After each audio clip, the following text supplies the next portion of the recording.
Be ready. 5 seconds. Start.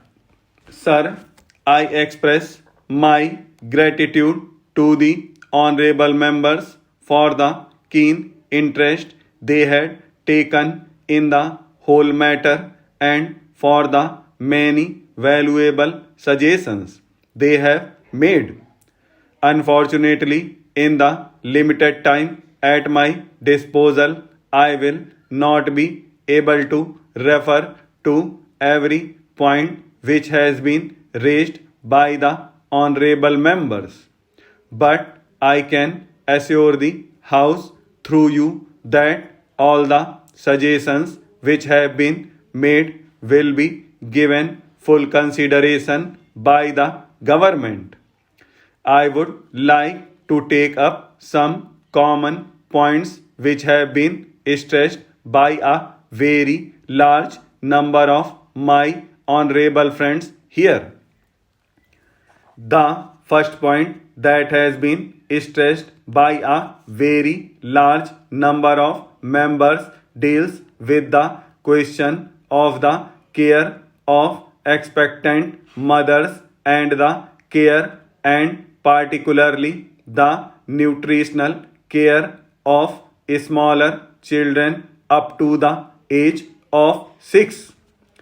There is no doubt that this is the most important period in the life of any human being, and any lack of effort in this age group can have very serious consequences when the child grows into adulthood.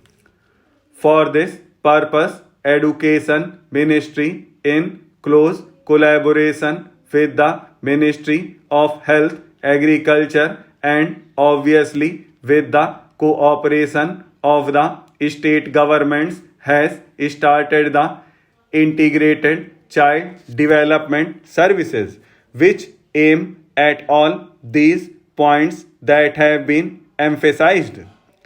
The concept of integrated child development services has been explained by us before, but I would crave your indulgence to explain again in a few minutes the main concept of the integrated child development services. It starts with the question of nutrition and health care of expectant mothers.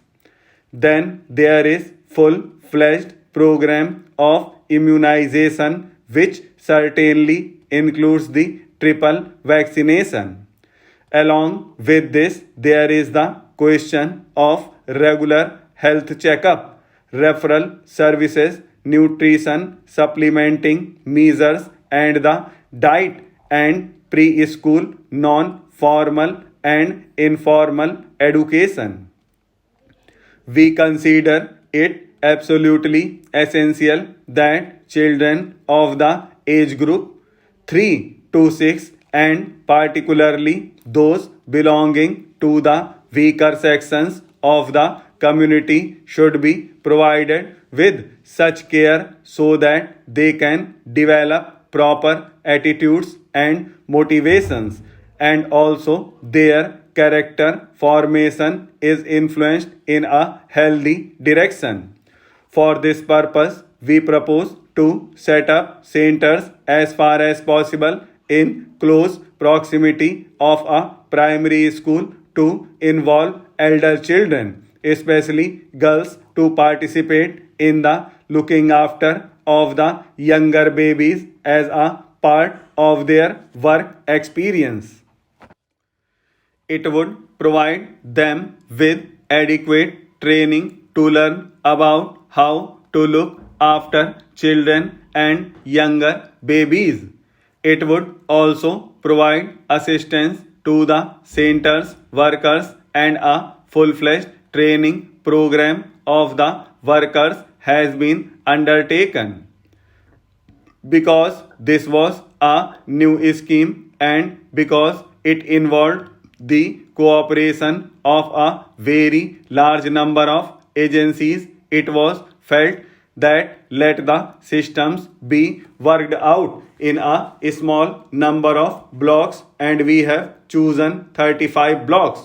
20 of these are rural blocks, 10 are in tribal areas, and 5 in urban slums.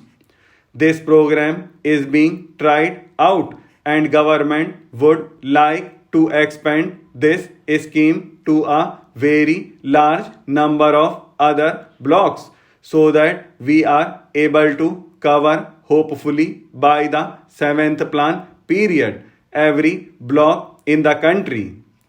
This is an important scheme whereby the problems of the rural children and the children belonging to the weaker sections of the community would be looked after for the point of view of health, from the point of view of immunization, and from the point of view of what may be called preschool education or attitude formation, and so on.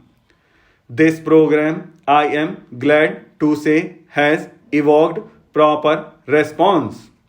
We invited the medical colleges, and I am glad to say that 27 medical colleges have responded to our invitation. The All India Institute of Medical Sciences in New Delhi is coordinating the work that is being done by the medical colleges for preparing the baseline data about nutrition, about the general health of children and of expectant mothers, and so on.